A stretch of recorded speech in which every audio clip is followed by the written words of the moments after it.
Hello दोस्तों, कहानी की इस नई सीरीज में आप सभी का स्वागत है। आज की इस कहानी का नाम है इच्छाधारी नागिन।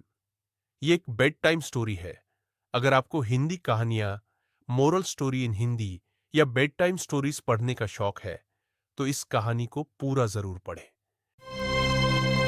इच्छाधारी नागिन वैशाली गर्भवती थी।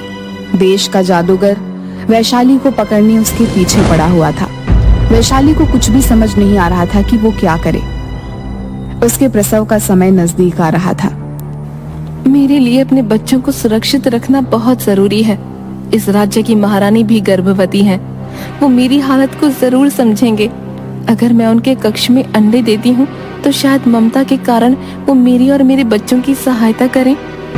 गर्भवती महारानी अपने कक्ष में भोजन खा रही थी कि अचानक उन्होंने देखा कि एक नागिन उनके पलंग के पास अंडे दे रही है। सैनिकों, यहाँ आओ और इस नागिन को मेरे कक्ष से दूर करो। सैनिकों ने नागिन के अंडों को उठाना चाहा। नागिन जोर जोर से सर पटकने लगी और मनुष्य की आवाज में नागिन महारानी से बोलने लगी, महारानी, मैं घायल हूँ, कुछ पलों की मेहमान हूँ, मेरे अंडों की सुरक्षा कीजिए, आप भी तो गर्भवती हैं। सैनिकों, इससे पहले कि ये मुझे और मेरे होने वाले बच्चे को नुकसान पहुंचाए, इसे और इसके अंडों को पूरी तरह से नष्ट कर दो। तुम्हें श्राप देती हूँ मैं, गर्भवती होकर भी ममता को नहीं समझी। तुम और कोई भी तुम्हारे बच्चे को नहीं छू पाएगा। मेरा सारा जहर तुम्हारी संतान में होगा, जिसका कोई काट नहीं। जैसे ही सैनिकों ने अंडों को नुकसान पहुंचाया, अचानक ही उन्हें तेज प्रसव पीड़ा होने लगी। वे जोर जोर से चिल्लाने लगी, अरे दाई को बुलाओ, मर जाऊंगी, असहनीय पीड़ा हो रही है, मर जाऊंगी मैं, मुझे बचा लो, मैं मर जाऊंगी, बचूंगी नहीं। महारानी, धैर्य से काम ले, आप बेकार ही परेशान हो रही हैं। दाई माँ, विश्वास करें, इस बार की पीड़ा अलग है। मेरे पेट में भयानक दर्द हो रहा है। अभी महारानी चिल्ला ही रही थी कि पूरे देश में तेज हवाएं चलने लगी, बिजली कड़कने लगी और अचानक एक बड़ा सा अंडा महारानी के शरीर से बाहर निकल आया और महारानी बेहोश हो गई। अंडों को देखते ही बूढ़ी दाई चिल्लाई, हाय मेरे देवा, ये नागिन को मारने और उसके अंडे को नुकसान पहुंचाने का ही फल है। महारानी ने अंडा दिया। राम राम राम, घोर कलयुग, महारानी ने अंडे को जन्म दिया। हाय अम्मा, दाई माँ ये क्या कह रही हो? महारानी कोई मुर्गी है? ऐसा प्रसव मैंने कभी नहीं देखा। महाराज को सूचना दो। हमारा भाग्य, हम सब महाराज के बच्चे के बदले अब इस अंडे की देखभाल करेंगे। भला महाराज को कैसे बताएं कि महारानी ने अंडा जन्मा है? अरे दाई माँ, मेरा बच्चा नजर नहीं आ रहा है। दासियों ने एक सोने के पालने में रखा हुआ बड़ा सा अंडा महारानी को दिखाया। अरे ये क्या अंडा? तुम सब पागल तो नहीं हो गई? मैं कोई चिड़िया हूँ जो अंडा दूंगी?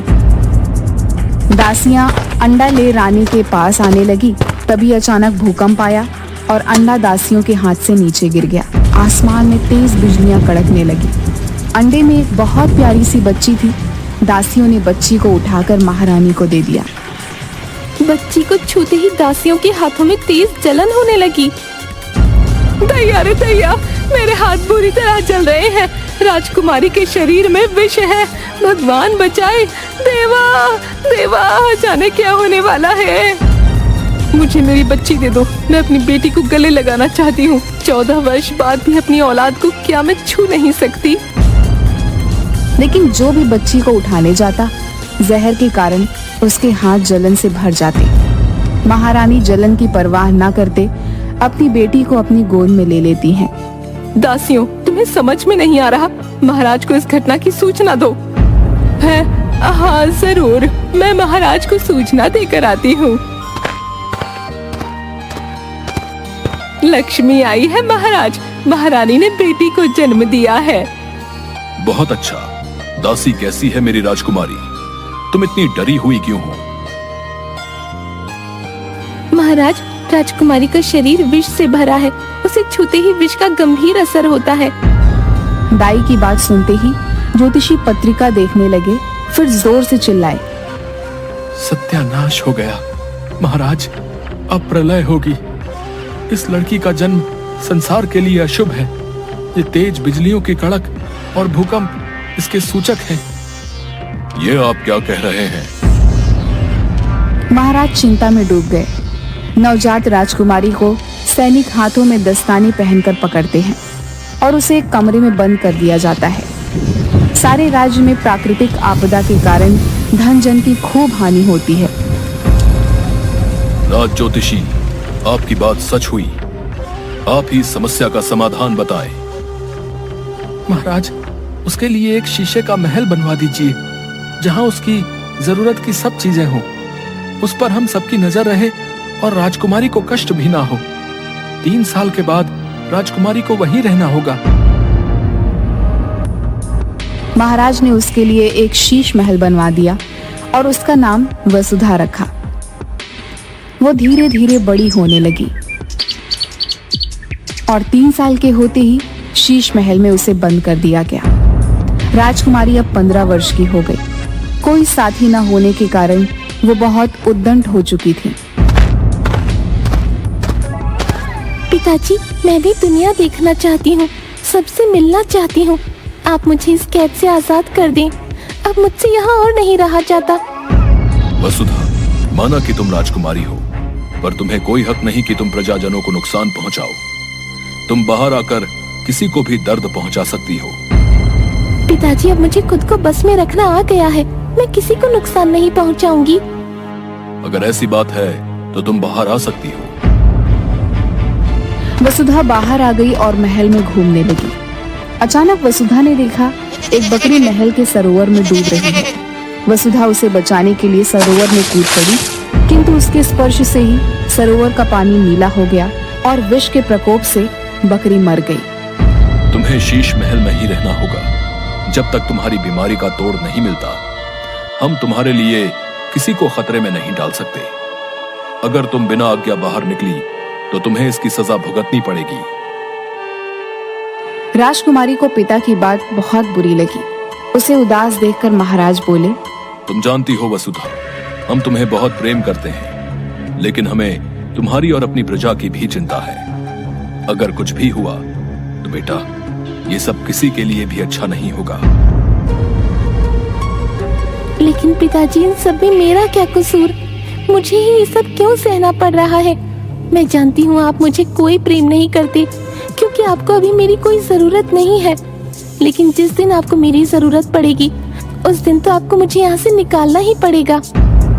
महाराज के दोनों बड़े भाई राजकुमारी को देखने महल आए। चाचा, आप दोनों को देखकर बहुत खुशी हुई। मेरा दिल आपके गले लगने को कर रहा है। क्या आप मुझे अपने गले नहीं लगाएंगे? क्यों नहीं वसुधा, लेकिन महाराज ने हमें ऐसा करने से मना किया है। वसुधा सबके लिए खतरनाक हो सकती है, पर वो अपने चाचा को तकलीफ थोड़ी ही पहुंचाएगी।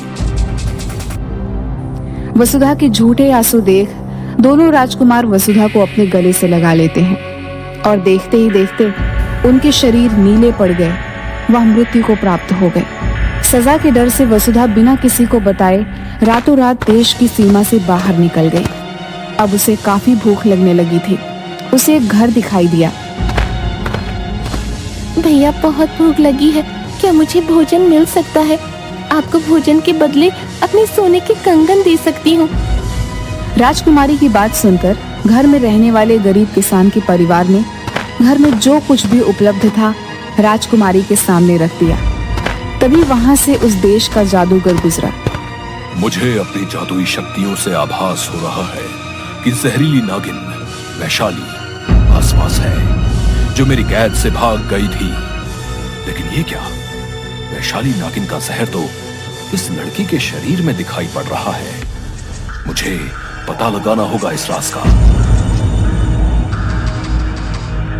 राजकुमारी ने भोजन खाया और अपने कंगन देने के लिए उसके पास गई। जैसे ही उसने उस आदमी को छुआ, वह जोर जोर से चिल्लाने लगा। मेरा पूरा शरीर जल रहा है। ये क्या हो रहा है? मेरी सांसें रुक रही हैं और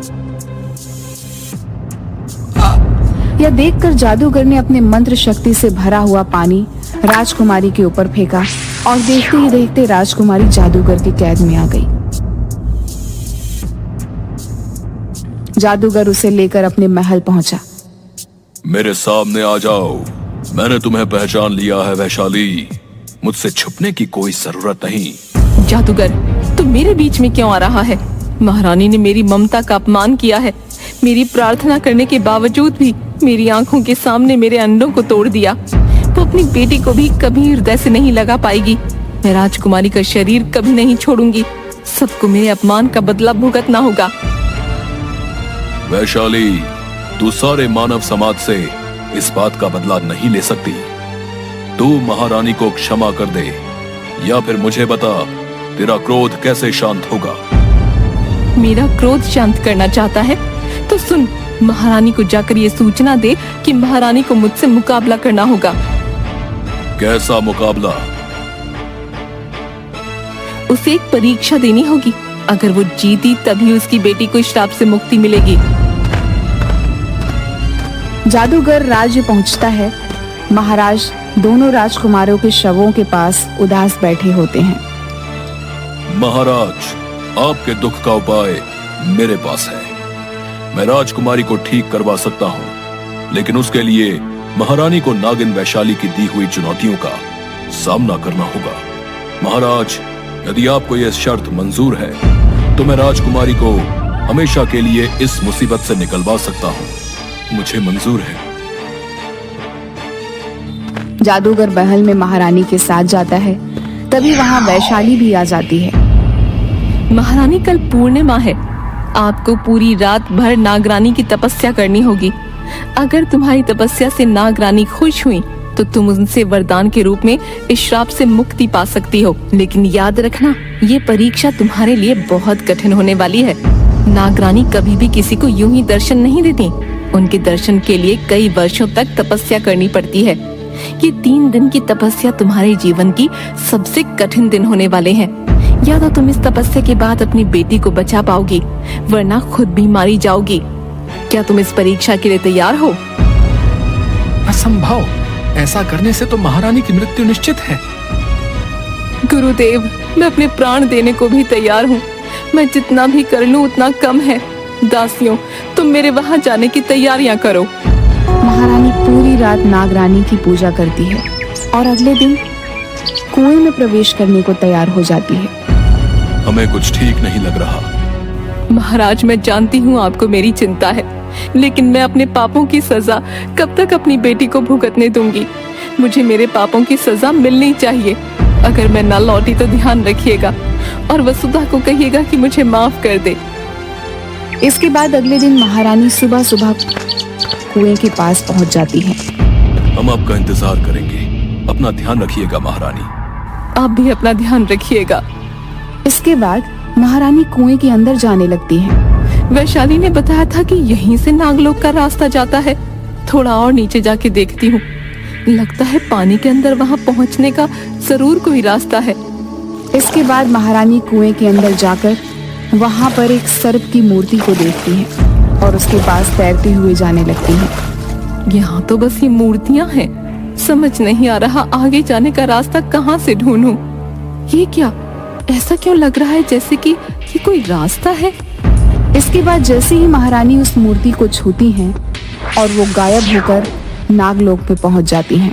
यहाँ इतना अंधेरा क्यों है? तभी वहाँ एक रोशनी आती है और महारानी उस रोशनी का पीछा करने लगती है।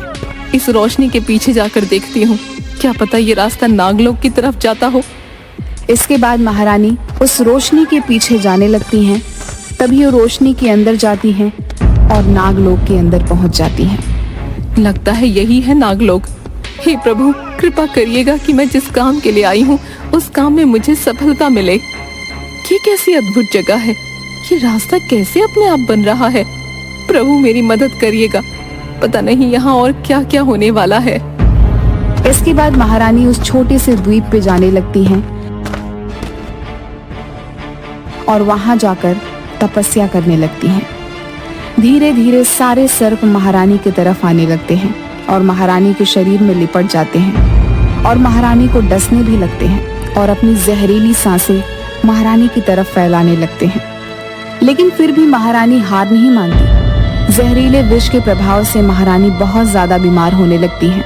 धीरे धीरे महारानी को सांस लेने में दिक्कत होने लगती है और वहीं उनकी मृत्यु हो जाती है। तभी उनकी आत्मा उनका शरीर छोड़ देता है। तभी वहां नागरानी आ जाती हैं। आखिर तुम भी ये परीक्षा पार नहीं कर पाई। यही तुम्हारे कर्मों की सजा है। जैसा करोगे वैसा पाओगे।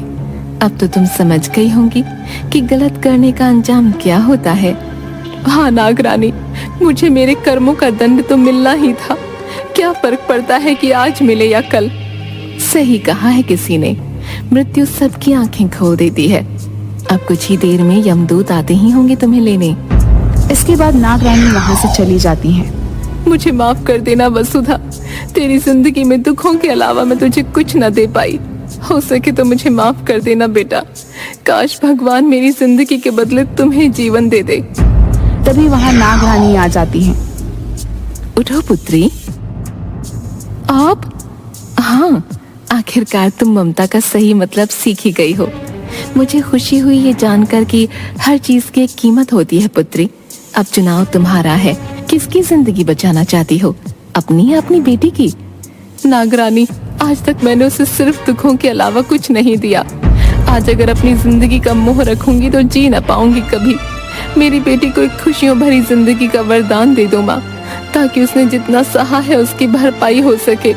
मैं जहाँ भी रहूंगी खुश रहूंगी। ठीक है, तुम्हारी बेटी को सदैव खुशियों से भरी जिंदगी का मैं वरदान देती हूँ। तुम आखिरी बार अपनी बेटी से मिल सकती हो, लेकिन वो तुम्हें देख नहीं पाएगी। रानी माँ, एक विनती है आपसे। बोलो वैशाली। आपने ही कहा था ना, जिंदगी के बदले जिंदगी। महारानी की जिंदगी के बदले मेरी जिंदगी ले लीजिए। अपनी संतानों को खोकर वैसे भी जिंदगी जीने का कोई उद्देश्य समझ नहीं आता। खुद तो अपनी संतान का सुख न पा सकी, कम से कम किसी को वो सुख देकर दिल का एक बोझ तो कम कर ही सकती हूँ। तुम सच में महान हो वैशाली। मैं तुमसे बहुत प्रसन्न हूँ। जाओ और अपनी नई जिंदगी शुरू करो। तुम जल्द ही माँ बनोगी और वो बनेगी हमारे साम्राज्य की नई नागरानी। ये मेरा वरदान है तुम्हारी बेटी के लिए। और महारानी, तुम भी जाओ और अपने परिवार वालों के साथ एक नई जिंदगी शुरू करो। इसके बाद नागरानी वहां से चली जाती हैं। मुझे माफ कर देना वैशाली। मैं तुम्हारे सामने जितनी माफी मांग लूं उतनी कम है। हो सके तो मुझे माफ कर देना। आज से लेकर तुम्हारे प्रसव तक तुम हमारी जिम्मेदारी हो। तुम हमारे ही राजमहल में रहोगी। तुम्हारी देखभाल करके अपने पापों को कुछ कम करना चाहूंगी। मना मत करना। ठीक है, मुझे खुशी है कि तुम्हें अपनी गलती का पछतावा है। इसके बाद महारानी अपने राजमहल पहुंच जाती हैं और वहां वसुधा भी ठीक हो चुकी थी। इसके बाद सब वहां खुशी खुशी से रहने लगते हैं। ये बेड टाइम स्टोरी आपको कैसी लगी, नीचे कमेंट में हमें जरूर बताइएगा। कहानी को पूरा पढ़ने के लिए शुक्रिया।